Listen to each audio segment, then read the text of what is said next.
नमस्कार।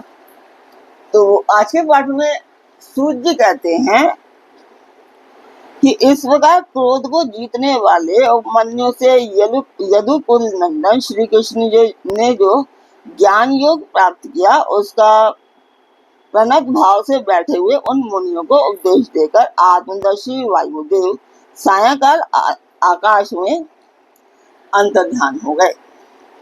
तदंतर प्रातः काल नैमिषारण्य के समस्त तपस्वी मुनि सत्र के अंत में अवैध स्नान करने को उद्यत हुए। तो जिन लोगों ने शिवपुराण शुरू से सुनी होगी उनको थोड़ा समझ आ जाएगा कि पहले सूत जी सुना रहे थे और अभी फिर बीच में उपमन्यु जी ने श्री कृष्ण को सारी कथाएं सुनाई। तो उस समय ब्रह्मा जी के आदेश से साक्षात सरस्वती देवी स्वदिष्ट जल से भरी हुई स्वच्छ सुंदर नदी के रूप में वहां बहने लगी। सरस्वती नदी को उपस्थित देख मुनि मनिमन प्रसन्न हुए। उन्होंने सत्र समाप्त करके उसमें अवगाहन आरंभ किया। अवगाहन यानी कि स्नान आरंभ किया।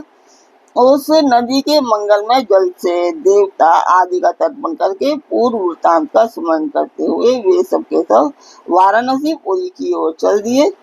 उस समय हिमालय के चरणों से निकलकर दक्षिण की ओर बहने वाली भागीरथी का दर्शन करके उन ऋषियों ने उसमें स्नान किया और भागीरथी के ही किनारे का मार्ग पकड़कर वे आगे बढ़े।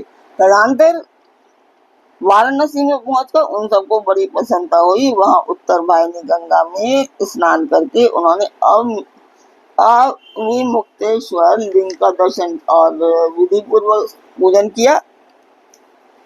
पूजन करके जब वे चलने को उद्यत हुए तब उन्होंने आकाश में एक दिव्य और परम अद्भुत प्रकाशमान तेज देखा जो करोड़ों सूर्यों के समान जान पड़ता था। उसने अपनी प्रभा के प्रसार से संपूर्ण दिगंत को व्याप्त कर लिया था। तदंतर जिन्होंने अपने शरीर में भस्म लगा रखा था वे सैकड़ों सिद्ध पशुपत मुनि निकट जाकर उस तेज में लीन हो गए।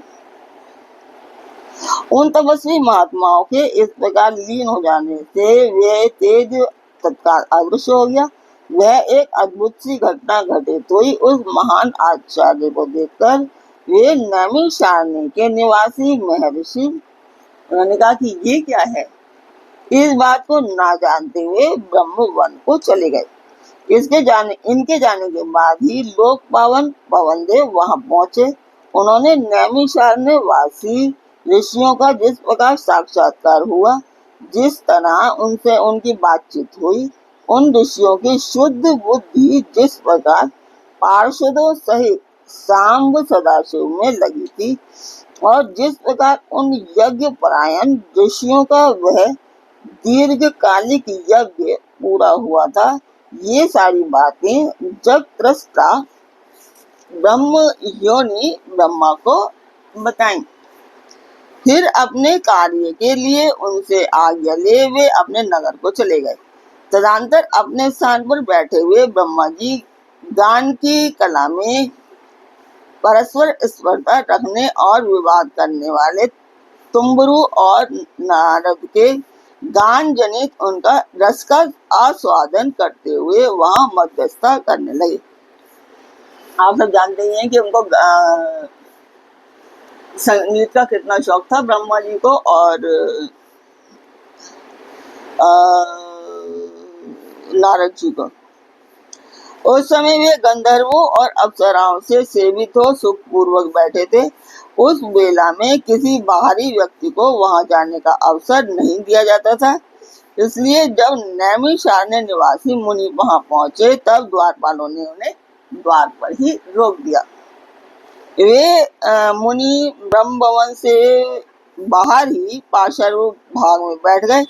इधर संगीत गोष्ठी में नारद ने तुम्बरु की समानता प्राप्त की। तब परमेष्ठी ब्रह्मा ने उन्हें तुम्बरु के साथ रहने की आज्ञा दी और वे पारस्परिक स्पर्धा को त्याग कर तुम्बरु के पास मित्र हो गए, तुम्बरु के परम मित्र हो गए। तत्पश्चात गंधर्वों और अप्सराओं से घिरे हुए नारद नकुलेश्वर महाराज महादेव को वीणा गान सुनाकर संतुष्ट करने के लिए तुम्बुरु के साथ ब्रह्म भवन से उसी प्रकार निकले जैसे मेघों की घटा से सूर्यदेव बाहर निकलते हैं। उस समय मुनिवर नारद को देखकर उन 6 कुलों में उत्पन्न हुए ऋषियों ने प्रणाम किया और बड़े आदर के साथ ब्रह्मा जी से मिलने का अवसर पूछा। नारद जी ने चित्त दूसरी ओर लगा रखा था और वे बड़ी उतावली में थे, अतः उनके पूछे जाने पर वे बोले कि यही अवसर है, आप लोग भीतर जाइए। यह कहते हुए वे चले गए। तो नमस्कार, स्वागत करती हूँ मैं आप सभी का अपने इस कार्यक्रम शिवपुराण में। शिवपुराण की ये वायव्य संहिता का उत्तराखंड पाठ चल रहा है और इसमें आज आप सुन रहे हैं वायुदेव का अंतर्ध्यान, ऋषियों का सरस्वती में अवृत स्नान और काशी में दिव्य तेज का दर्शन करके ब्रह्मा जी के पास जाना। तो ये आपने आज सुना। अब इसके आगे सूत जी कहते हैं कि तदंतर द्वारपालों ने ब्रह्मा जी को उन ऋषियों के आगमन की सूचना दी। यहाँ तक है आज का।